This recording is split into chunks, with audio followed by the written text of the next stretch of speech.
의 제곱 더하기 CA의 제곱이다 라는 이런 식이 나오고, 이것이 바로 우리가 아까 외웠던 그 공식 되겠습니다. 되겠습니까? 네. 그래서 무게중심에서는요, 이 정도 알아두시면 되겠습니다. 자, 여기까지 정리하시기 바랍니다. 됐나요? 넘어가도 되겠습니까? 공식이나 한번 다시 외워보자. 시작! 예제곱 더하기, 빨리 손 들고 시작! 예제곱 더하기 예제곱 더하기 예제곱은 3배의 예제곱 더하기 예제곱 더하기 예제곱이다. 되겠죠? 자, 그러면 이제 우리 다시 17페이지 들어가도록 하겠습니다. 자, 17페이지는 다시 중학교 수학이에요. 무게중심의 활용인데요. 평행사변형에서 삼각형의 무게중심의 활용입니다. 고등수학 과정 아니고요. 중학교 과정이지만 중요하기 때문에 우리 좀 알아보도록 하겠습니다. 자, 우선 전체적으로 뭐가 보인다? 평행사변형이 보이고 있었어요. 그런데 우리가 뭔 짓을 하냐면 요 BC의 중점을 잡아서 선을 연결해요.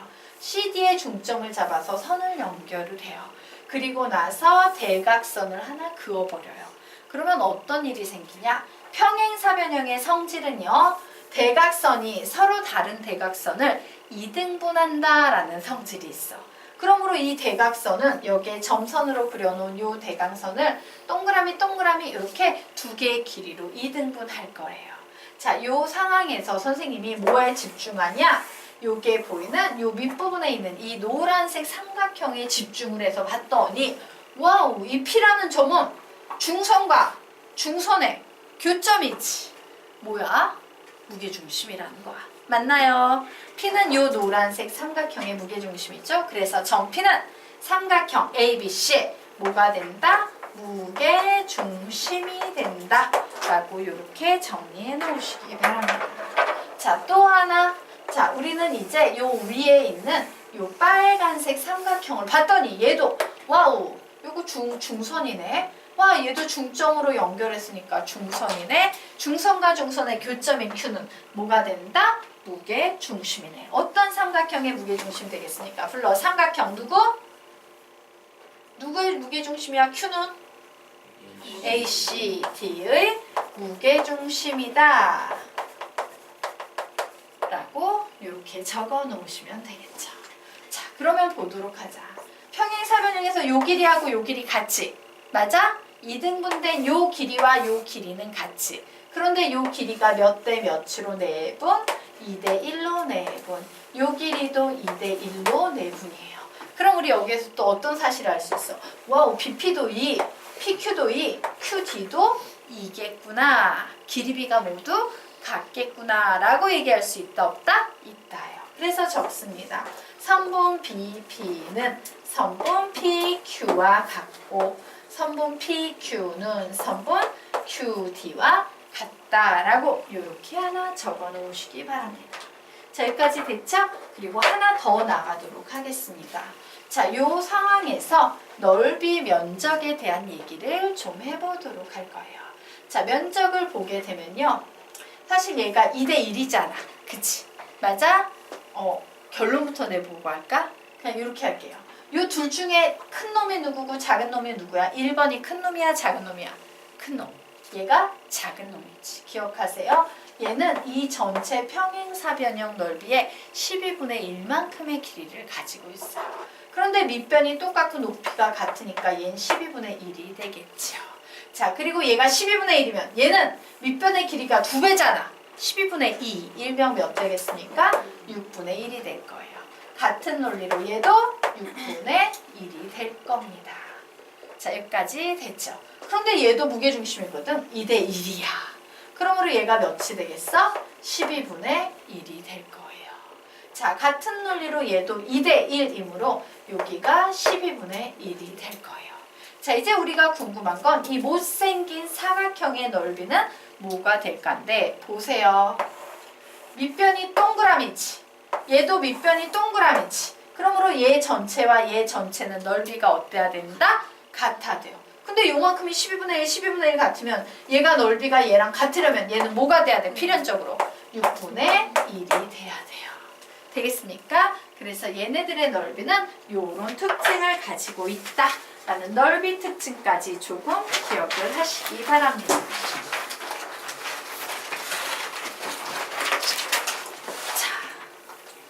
외울 게 되게 많아. 이것도 중학교. 이제 또 중학교 게 또 나왔어요. 예, 배우고 갈 건 다 배우고 갑시다. 이것도 중학교 때 배우는 개념입니다. 중점 연결 정리 1탄, 중점 연결 정리 2탄이라는 개념에 대해서 좀 공부를 할 겁니다. 자, 중점 연결 정리 1탄이라는 것은 뭐냐면 우선 우리는요. 아까 중선 정리에서는 중선에 집중했었지? 이번엔 뭐래? 중점을 연결했대. 이 말에 집중을 해야 돼요. 어떤 식으로 연결을 했냐면 AB의 중점을 이렇게 잡았어요. 그리고 AC의 중점을 잡았어요. 그래서 이 중점끼리 어떻게 한다?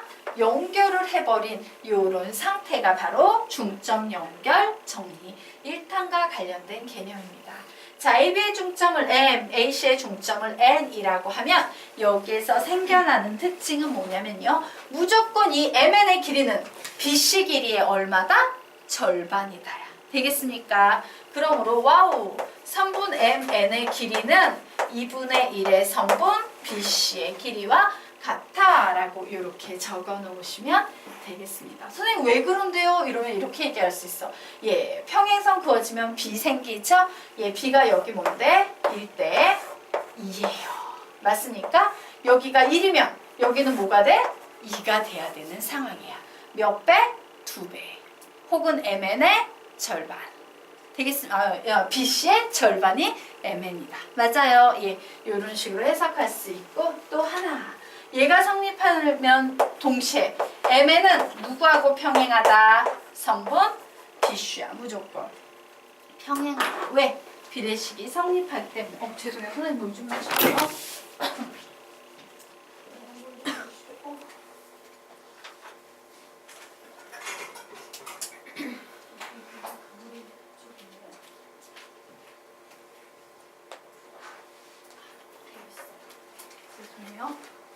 혹시 이렇게 갈라질라 그래서 잠깐. 자, 여기까지 됐나요? 이런 거 배운 기억 나지? 나야 돼? 중학교 과정이에요. 자, 그러면 이제 중점 연결 정리 2탄 들어가도록 하겠습니다. 자, 중점 연결 정리 2탄은 1탄과 무슨 차이가 있냐면요. 이런 작업을 해요. AB의 중점 하나를 그어서 BC의 평행한 선을 쭉 긋는 거야. 긋다 보니까 얘가 AC랑 만나는 어떤 점 N이 생기네. 예, 이때 얘를 N이라고 하면 첫 번째 콤마에 적어 놓습니다. 점 N은 이렇게. 점 N은 누구를 2등분한다?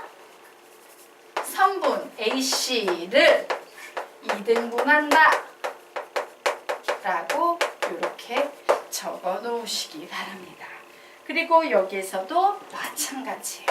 그렇게 생겨난 MN의 길이라는 것은 2분의 1 BC 밑변의 길이의 절반이다 라고 적어 놓으십시오. 이게 바로 중점 연결 정리 2탄이에요. 얘도 고등학교에서 나오기 때문에 선생님이 설명드리고 있는 겁니다. 자, 그래서 이제 얘를 배운 이후 결론을 좀 짚고 가도록 합시다. 자, 밑에 보도록 할게요. 자, 지금부터 우리는 도형을 다루게 될 텐데 삼각형이 나오든 사각형이 나오든 중점이 보여요. 중점.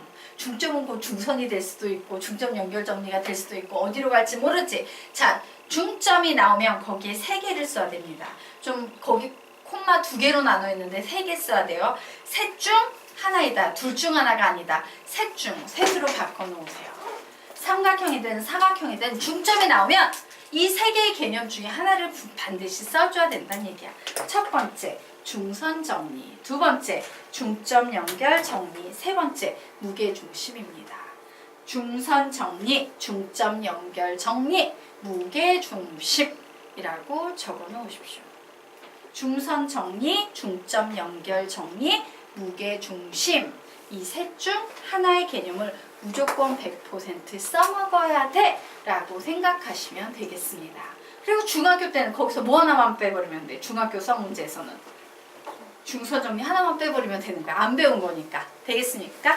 네. 자, 그러면 우리요 이제 다음 페이지로 넘어가서 외심의 좌표를 구하는 방법에 대해서 알아보도록 하겠습니다. 자, 외심이라는 건 뭡니까? 왜 저번에 중심을 우리 외심이라고 부르죠?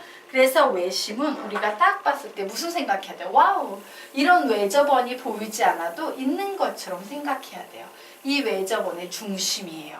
그러다 보니까 요 점에서 요 A에 연결한 선, B에 연결한 선, C에 연결한 선은 항상 길이가 반지름이니까 같겠군요. 맞습니까? 자, 이와 같은 외심의 좌표를 해석기하에서 구하는 방법은 다음과 같습니다. 자, 우선 외심 O를 가정하는 거예요. O는 x, y를 가정 후. 예. 자, 외심의 좌표를 구한다는 건 내가 바로 얘를 구한다는 거지. x하고 y를 구한다는 거지. 미지수 몇 개를 구하면 되겠습니까? 2개예요. 자, 미지수 2개를 구하려면 우리 식 몇 개 필요해? 2개 필요하지. 그 식을 어떻게 만들어내냐면 이렇게 만들어낸다요. A5의 제곱은 B5의 제곱은 C5의 제곱과 같다라는 이런 등식을 만들어내는 겁니다. 그러면 여기에 식 몇 개 보여? 식 2개 보이지? 보이는 등호가 2개면 식도 2개인 거예요. 그럼 미지수 2개, 식 2개 구할 수 있다, 없다? 있다요. 자, 그래서 여러분이 기억해야 되는 건 이겁니다. 외심의 좌표는 이렇게 외우셔야 돼요. 자, 시작! 외심의 좌표는 x, y를 가정 후 a5의 제곱은 b5의 제곱은 c5의 제곱. 한 번 더. 외심의 좌표는 x, y를 가정 후 a5의 제곱은 b5의 제곱은 c5의 제곱. 마지막. 외심의 좌표는 x, y를 가정 후 a5의 제곱은 b5의 제곱은 c5의 제곱.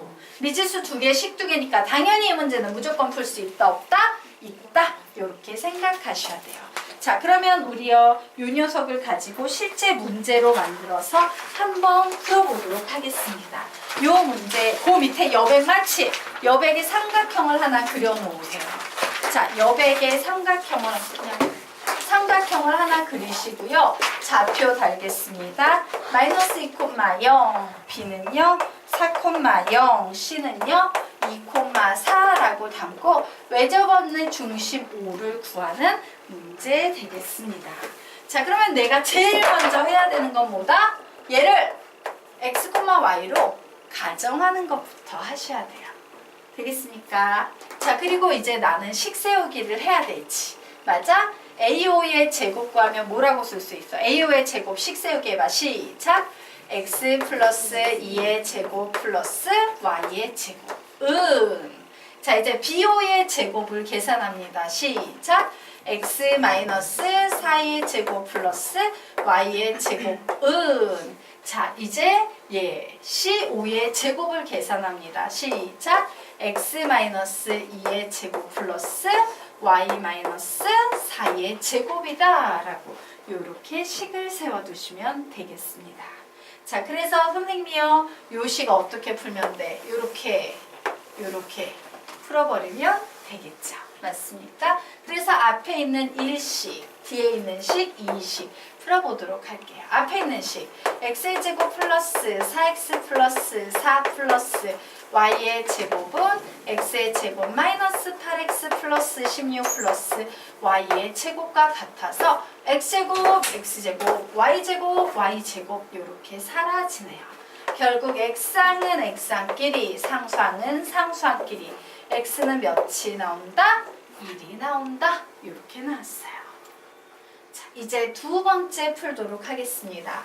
자, x의 제곱 마이너스 8x 플러스 16 플러스 y의 제곱은 x의 제곱 마이너스 4x 플러스 4 플러스 y의 제곱 마이너스 8y 플러스 16이다. 그래서 x의 제곱, y의 제곱, y의 제곱 이렇게 지워지고 자, x항은 x항끼리 계산했더니 넘어오면은 4x 자, 그리고 y항은 y항끼리 계산했더니 마이너스 8y 자, 16도 지워지네요. 그래서 결국 남는 것은 마이너스 4 이렇게 넘어가네요. 그런데 x가 몇이다? 1이다 라고 나왔죠. x자리에 1 대입했더니 이런 식이 나왔어요. y의 값은 몇 되겠습니까? 2. 그러므로 우리가 구하려는 외심의 좌표는 몇 콤마 몇이 됐다? 1,1이 됐다 라고 이렇게 답을 내시면 되는 거예요. 어렵지 않죠? 네. 외심의 좌표 방법만 알면 가볍게 푸실 수 있습니다. 오, 애매한데? 그래도 좀 가지. 자, 이제 다음 페이지로 넘어가서요. 예. 자취에 대해서 가르칠 거예요. 예, 자취. 무슨 개념이냐면 이런 개념이라고 보시면 돼요. 이 기하 파트에 가장 어려운 최고 난이도 문제에 해당된다 라고 보시면 되고요. 자취는요, 지금 이 평면좌표뿐만 아니라 모든 도형 뒷부분마다 나와요. 함수에서도 나오고 뒤에 계속 나와. 그래서 선생님이 우선 자취의 일반을 설명을 드릴 텐데 얘는 나중에 수학하에 함수라는 개념을 좀 배우고 변환을 배워야지 이런 거구나 좀 알 수 있어요. 지금은 선생님이 백날 설명을 해도 뭔 말인지 이해를 못해요. 그래서 어려운 파트예요. 단지 자취를 잘하기 위해서 우리는 지금부터 대신 이해는 좀 안 돼도 뭔 훈련을 할 거냐면요. 자취를 푸는 풀이 방법이 있어요. 그 방법을 외우고 그대로 푸는 훈련을 좀 할 거예요. 되겠습니까? 그렇게 여러분이 평면좌표에서 자취 풀고 직선의 방정식에서 자취 풀고 원의 방정식에서 자취 풀고 도형의 이동에서 자취 풀고 이렇게 4단원의 자취를 계속 풀어나가다 보면 어느 순간 자취는 이렇게 풀면 답이 나오는 거야 라고 손쉽게 손이 가기 시작할 거야. 근데 처음엔 되게 어려워요. 되겠습니까? 자, 그러면 우리요 자취의 뜻부터 공부하도록 하겠습니다. 자, 자취는 뭐냐면 우리 자취 뭐야? 일종의 흔적이지. 맞습니까? 자, 이 자취는 뭐의 발자취를 줄여서 자취라고 하는 거냐면요. 점의 발자취예요. 자취는 뭐의 발자취다? 점! 점의 발자취예요. 이게 제일 중요해요. 자, 그러면 우리 점이라는 녀석을 보면 점에는 두 종류의 점이 있어요. 딱 고정되어 있는 점. 우리 뭐라고 불러? 고정되어 있는 점을 우리 수학에서 뭐라고 불러요? 정점이라고 불러요. 고정이 되어 있는 점은 좌치가 생겨요? 안 생겨요? 안 생겨요. 그럼 고정인데 뭔 발자취가 남겠어? 움직이질 않는데. 근데 정점에 대비되는 점이 또 있지. 무슨 점? 정점에 대비되는 점 우리 무슨 점이라 불러요? 동점이라 불러요. 얘는 점은 점인데 막 이렇게 좌표평면을 돌아다니면서 움직일 수 있는 점이에요. 이렇게 움직일 수 있다라는 것은 좌취라는 것이 생긴다라는 거죠. 그래서 우리는 이 좌취를, 요 P의 좌취를 모아 연결하면 어떤 그래프가 나올 거예요. 그것을 우리는 그 그래프를 수식으로 표현한 걸 좌취의 방정식이라고 얘기하게 되고요. 바로 이 동점에 좌취의 방정식을 구하는 게 자취 문제의 기본이다 라고 보시면 됩니다. 자, 그러면 우리 여기에 나와 있는 세 줄 한번 읽어보도록 하겠습니다. 시작! 점의 발자취를 자취라고 한다. 따라서 점피의 자취를 구하라는 뜻은 점피를 모아서 연결했을 때의 그 그림을 구하라는 것이다. 그러나 실제로 자취 문제는 그림을 직접 그려 푸는 것이 아니라 자취 문제 3단계 풀이법에 의해 풀린다예요. 자, 그런데 대부분의 학생들은 좀 수학 좀 한다는 애들, 그래프 좀 그린다는 애들은 자취 문제가 나오면 자취 문제를 어떻게 푸는지 몰라서 실제로 무식하게 그림을 그리는 친구들 되게 많아요. 예. 근데 자취 문제의 95%는 그림으로 푸는 게 아닙니다. 그래서 그렇게 그림으로 모아 연결해서 풀려고 하면 답을 내기 되게 힘들어요. 그래서 우리는 그림을 그려 푸는 게 아니라 자취 문제 풀이법 3단계에 의해서 푸는 방법을 지금부터 배울 겁니다. 자, 그런데 그 전에 문제를 읽었을 때 이거 자취 문제네? 자취 문제가 아니네? 판단을 해야 될 거 아니야. 그 판단도 못하는 친구들이 정말 많아요. 자, 판단하는 방법에 대해서 좀 보도록 할게요. 두 줄 읽어보자. 시작! 문제에서 직접 자취란 말을 표현하는 경우도 있지만 내용적으로 자취임을 나타내는 경우가 있으므로 자취의 다양한 표현을 알아두어야 한다. 그래서 여기에 나오는 이 1, 2, 3, 4 이런 유형의 표현이 전부 자취에 관련된 표현이에요. 자취 문제 표현이에요. 그런데 이 자취 문제 표현에는요, 특징이 있습니다. 항상 문제가 이런 식으로 돼요. 전피는 어떤 곡선위를 움직이냐, 전피가 나타내는 그래프는 뭐냐, 전피의 자체 방정식은 무엇이냐, 전피의 도형의 방정식은 무엇이냐. 즉 피가 막 돌아다니는데 그 피가 어떤 그림을 그리는지 알아봐 라는 얘기예요. 그래서 우리요, 여기 네모 박스 전피는 전피가 전피 아래로 화살표 빼서 자취 문제의 공통점이라고 적어 놓도록 하겠습니다. 자취 문제의 공통점. 자, 그리고 이제 이 자취 문제의 공통점 전피가 여기 뒤에 나타내는 요 표현 있죠? 요 녀석은 전부 우리한테 뭘 얘기하고 있는 거냐면 어떤 표현이든 간에 옆으로 화살표 빼서 답으로 x, y 사이에 관계식을 요구하고 있다. 답으로 x, y 사이에 관계식을 요구하고 있다. 답으로 x, y 사이에 관계식을 요구하고 있다 라고 적어 놓으시기 바랍니다. 즉, 야 전피가 어떤 곡선위로 움직여. 그 곡선을 우리는 어떻게 표현할 수 있다? x라는 문자와 y라는 문자가 사용된 등식 혹은 부등식으로 나타낼 수 있다. 그래프를 나타내려도 x라는 문자, y라는 문자를 포함한 등식, 자체 방정식도 등식, 도형의 방정식도 x, y라는 문자를 사용한 등식이다. 되겠습니까? 자, 그러면 우리요 이제 아래로 내려가 보도록 하겠습니다. 그래서 자취 문제는요, 두 종류의 문제 유형이 있습니다. 노골적으로 야 자취의 방정식 구해봐 이런 문제하고 야 전피의 자취를 구해봐 라는 문제가 있어요. 자, 그러면 첫 번째 유형은 답으로 뭘 요구하고 있냐? 적어 놓으세요. x, y 사이의 관계식이라고 적어 놓으세요. x, y 사이의 관계식. x, y 사이의 관계식. 되겠습니까? 하지만 수학 문제에서요, 방정식을 구하시오 라는 말 없이 자취를 구해봐 라고 요구하는 경우에는 답으로 적겠습니다. x, y 사이의 관계식이 나타내는 그래프를 일일이 말로 설명. x, y 사이의 관계식이 나타내는 그래프를 일일이 말로 설명.